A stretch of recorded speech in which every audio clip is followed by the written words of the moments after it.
Hey guys, welcome back to Top 10 Nerd. I'm Kelly Pally, and today we're talking about Spider-Man's suit, or rather, different versions of it. Now, while we primarily will be focusing on Peter Parker, we will be dabbling in the suits of other characters in the Spider-Man family, so heads up friends. But without any more hesitation, let's just jump right in.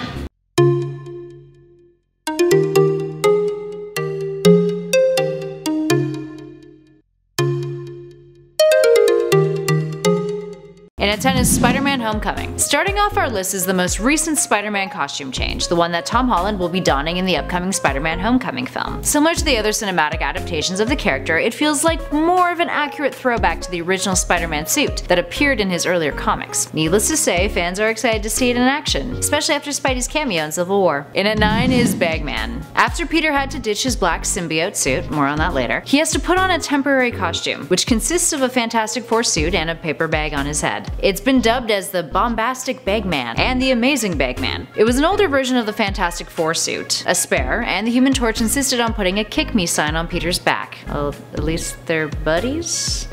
And at number 8 is Spider-Woman, aka Spider-Gwen. While she might not be Peter Parker, she is a part of the Spider family, and her suit is pretty damn cool enough to make it onto our list. And she's got web shooters of her own, created by Janet Van Dyne, which never need to be refilled as long as there's moisture around, and there's lots of moisture in the air. The costume and the character have quite the cult following, with many feeling that the character design is one of the best riffs on the Spider-Man motif in decades, and it's become a popular cosplay choice too. And at 7 is Octo Spider. First appearing in 1995, Spider-Man briefly put on Doc Ock's tentacles in the Funeral for an Octopus story arc. Why? To take on the Sinister Six. Seems like a plausible idea, but also kinda weird and ironic considering he was his villain.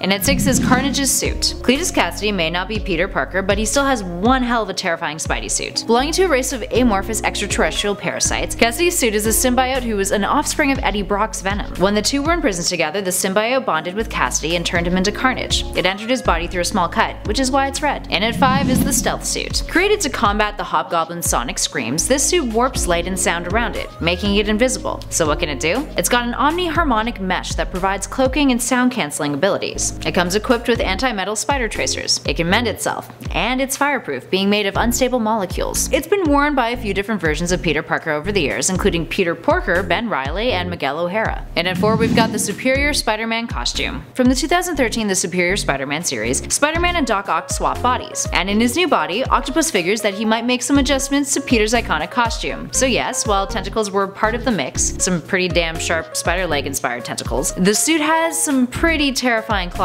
too. And the classic blue was replaced with black. Guys gotta personalize. And at 3 is the Iron Spider armor. Tony Stark built Peter this suit using Stark Tech, and well, I guess he can figure out where that color theme came from. Spidey would eventually ditch this suit during the Civil War when he switched sides and joined Captain America, and Tony Stark would go on to give a revised version of the suit to the members of the Scarlet Spiders. And at 2 is the Spider Armor Mach 3. Created by Peter with the Horizon Labs to fight the Sinister Six, this suit of armor was a bit of a last resort. So why is it awesome? It's got a hearing acuity device that lets it hone in on sound similar to Daredevil's special hearing abilities. It's got a holographic visor, useful for seeing through Mysterio's holograms and illusions. It's electroproof, it has built-in web shooters, enhanced durability, capable of flight, and it has the Pink Hippo app, which we witnessed when Spidey fought Sandman and sprayed him with a radioactive solution filled with special sand grain. That acts as a queen bee and tells the other grains what to do, allowing Peter to use the app to control it, and control Sandman's form at will because of it, which is pretty damn cool. And at 1 is the Symbiote Spider-Man. Appearing in the Secret Wars story arc in 1984, this black suit was one that Spidey acquired on a different planet when his suit was destroyed. Peter finds a machine that appears to be a fabric replicator, but it released a big black spear that bonded with his body. It wasn't just the outfit that changed. The symbiotic relationship also gave him augmented abilities. But a lot of fans didn't like the change and demanded that Marvel change it back, which is what prompted the storyline of Peter needing to remove the alien symbiote because it wanted to permanently bond with his body. By that point though, the fans actually dug it, so another version of it appeared that Black Cat made for Peter instead. There we have it guys. Did your favorite costume make the list? Let us know in those comments below. But for now, I'm Kelly Pally and this has been Top 10 Nerd. I'll catch you guys in the next one.